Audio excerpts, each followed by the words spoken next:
Dopo le considerazioni sul bus che ha lasciato a terra un centinaio di ragazzi giunti nella nostra località turistica da parte del consigliere regionale Marco Dolfin e la solidarietà ai ragazzi stessi, molti tra loro minorenni lasciati appiedati dopo una lunga attesa, interviene anche la consigliera regionale Erika Baldin.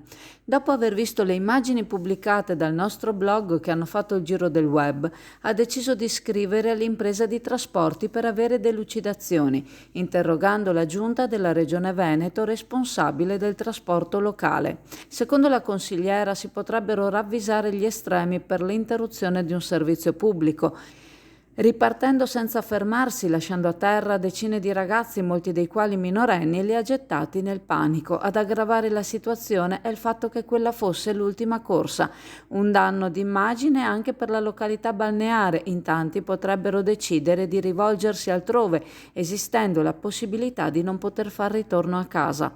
La consigliera chiede di essere messa al corrente sulle motivazioni che hanno invitato l'autista a prendere la decisione di partire, lasciando i ragazzi a terra, omettendo il servizio. La consigliera chiede di essere messa al corrente sulle motivazioni che hanno invitato l'autista a prendere la decisione di partire lasciando i ragazzi a terra, omettendo il servizio. Vorrebbe inoltre sapere se la Regione intenda chiedere garanzie sulle corse estive, assicurando anche corse bis nel caso di afflusso consistente.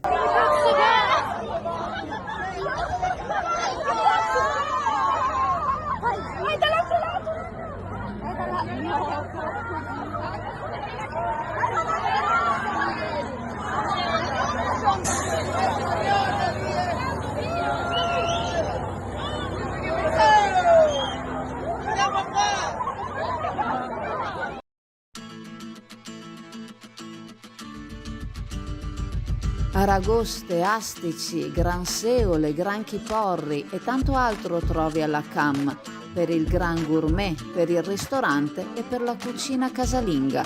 La pescheria CAM propone pescato fresco tutti i giorni e specialità che altrove non trovi.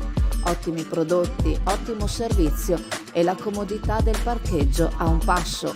CAM da oltre 50 anni all'Isola Saloni a Chioggia.